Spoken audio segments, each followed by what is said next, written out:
Ahoana ny fomba fandinihana ny Baiboly?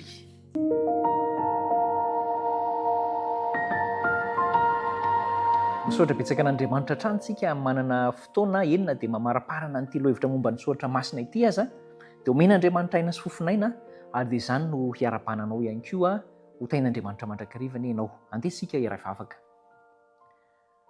Ray malalo, misaotra anao izahay fa mbola asainao izao handinika bebe kokoa ahoana ny fomba hahatakarana ny hevitry ny soratra masina fa tsy amin'ny fisainanay na ny fahalalana anananay, ka mitenena aminay ianao fa manaiky anao izahay amin'ny anaran'i Jesosy. Amen.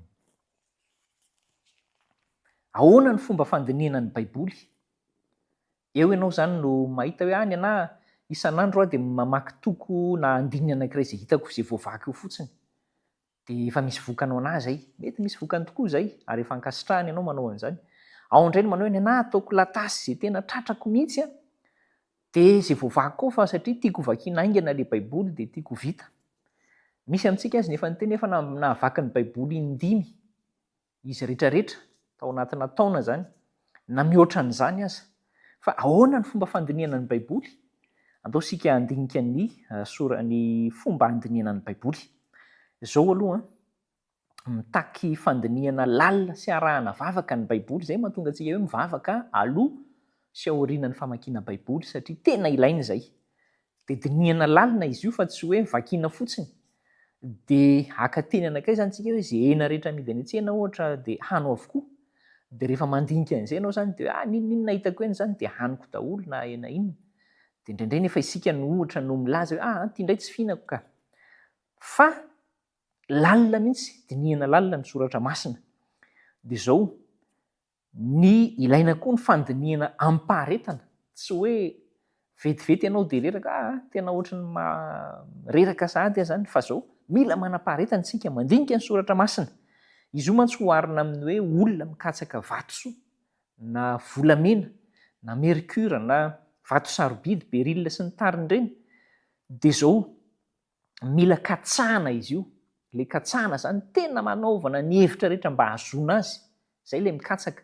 Ary aprisihako ianao tahaka ny izaho ihany koa izany izay mampirisika ny tenako hoe hikatsaka toy izany. Satria izao rehefa avosika io harenin'ny lanitra io dia tehirizitsika ao an-tsaina dia ampiasaina amin'ny lalam-piainantsika ho avy izany.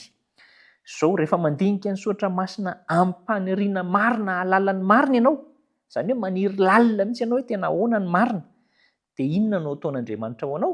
Izao no toy ny hoe irahan'Andriamanitra hibitsika ao aminao izany ao am-ponao ny fanahy masina dia manazava ny sainao. Dia azavainy ny fanahy masina aminao ny hevitry ny tenin'ny soratra masina. Izao manazava ny tenany anie ny Baiboly, fa tsy hoe izany no ndeha hanazava ny Baiboly, fa izy tenany ihany no manazava ny Baiboly. Ny toko sy andininy tsirairay avy eo dia mifameno, mifanazava ary mifanamarina. Tsy misy diso ny voalazan'ny soratra masina. Izany no ataon'ny Baiboly. Rehefa mandinika azy io ianao dia izao mahazo tanjaka, mampitombo anao izy ary manandratra ny sainao. Ity saina izay mifantoka amina zavatra ambany ity amin'izao fiainana izao dia lasa hifantoka amina zavatra ambony ary hahatonga antsika hiala amin'ny fahotana sy ahita an'izay zavatra ambony izay hatakatra hoe Jesosy Kristy ilay ivon'ity soratra masina ity dia mitarika ho any amin'ny zavatra tsara indrindra. Fa ny fandalianantsika azy dia mitondra hery vaovao ho an'ny saintsika. Ary rehefa tsy mandalina an'io ianao izany dia reraka ny saina ary kivy ny efarana.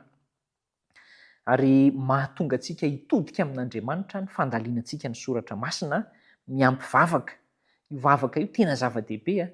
Tsy hoe tonga dia ataoko pilofopilofo ny fitenenana hoe izay tiako fotsiny 27 dia boka hoy isika dia hoe ity fotsiny tiako vakiana dia izay.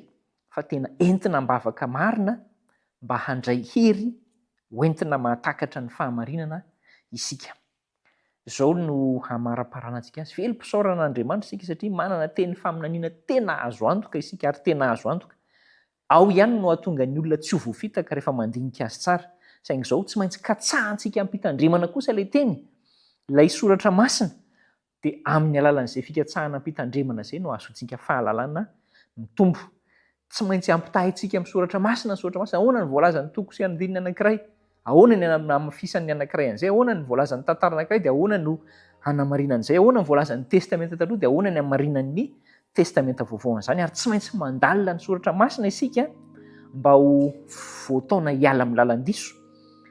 Tokana ihany ny marina, aza mieritreritra hoe marina daholo izay eritreretiny fa ny marina dia tokana ao amin'ny soratra masina no maneho an'izay marina izay ary tsy maintsy mifankazatra amin'ny soratra masina zasy ianao isan'andro arak'ilay hoe inefatra isan-kerinandro na mihoatra izany no tsara indrindra. Hampahirantsika, hampahiry anao Andriamanitra andao ampiarina izany, tsotra anie izany fa Andriamanitra miandry antsika hanatanteraka azy. Vavaka tsika. Saotra sy dera Tompo natolotra anao satria natorinao ny fomba fandinihana ny soratra masina, ampio izay hanatanteraka izany ary hanaiky anao hitaridalana anay ho amin'ny fahamarinana hanao ny marina ho tia famindram-po sy hanaraka anao ampanetretena hatrany hatrany. Ta io ny namako sy izay rehetra nanaraka mba hanana fiovampiainana, fiovampilamatra amin'ny fiainana sisa. Amin'ny anaran'i Jesosy no angatahana izany. Amen.